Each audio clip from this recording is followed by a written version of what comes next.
ছোট্ট মেয়েটা কোথা দিয়ে যে 10টা মাস পার করলো বুঝতেই পারলাম না। আজ ছিল আমাদের সানভির 10 মাসের ফটোশ্যুট।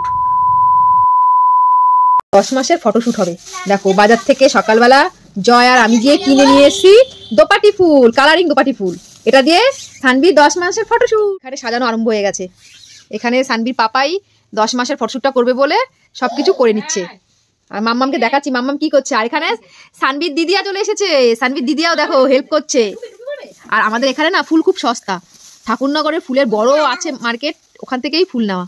এই ফুল নিয়েছে 40 টাকা কিলো। আজকে একটু দামটা নিয়েছে বেশি, অন্যদিন আরও দাম কম থাকে যেহেতু বর্ষাকালও।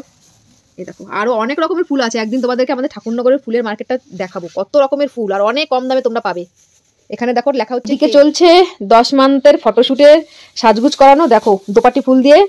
আর এই দিকে চলছে আমাদের ছোট্ট সোনামায়ের সাজগুজ। এই রে সানভি, তুমি কি ড্রেস পরেছো মাম্মা? দেখি তোমার ড্রেসটা সবাইকে দেখাও। এই তাই যে পরেছি, তোমার ড্রেসটা দেখাও। সানভির ড্রেসটা কেমন হয়েছে তোমরা সবাই একটু বলো। দাঁড় করা দাঁড় করা সানভি, দেখি দেখি পাপা।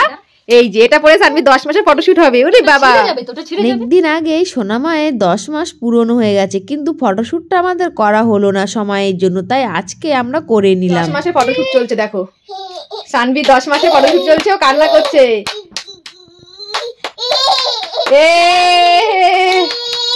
শুয়ে আর বেশিক্ষণ থাকবে না, তাই কান্না করছে। দুটো ফটো তোলার জন্য দিদিয়া আমরা কত ডাকাডাকি করছি, ও কিন্তু ক্যামেরার দিকে তাকাচ্ছেই না। 10 মাসের ফটোশ্যুটটা কেমন হয়েছে আইডিয়াটা তোমরা একটুখানি জানিও।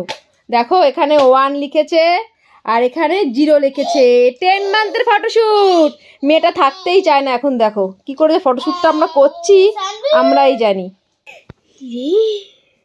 ছোট্ট মেয়েটা ওইখানে আর বসে থাকতে চাইছে না। তাড়াতাড়ি করে আমরা কয়েকটা ফটো তুলে নিলাম। ফটোগুলো ঠিকঠাক আসেওনি যেহেতু ও কান্না করছিল। দুপুরবেলা আমরা ফটোশ্যুটটা করেছি, ওর কিন্তু ঘুম ঘুম পাচ্ছিল। 10 মাসের ফটোশ্যুটের আইডিয়াটা কেমন হয়েছে তোমরা কিন্তু একটু জানিও।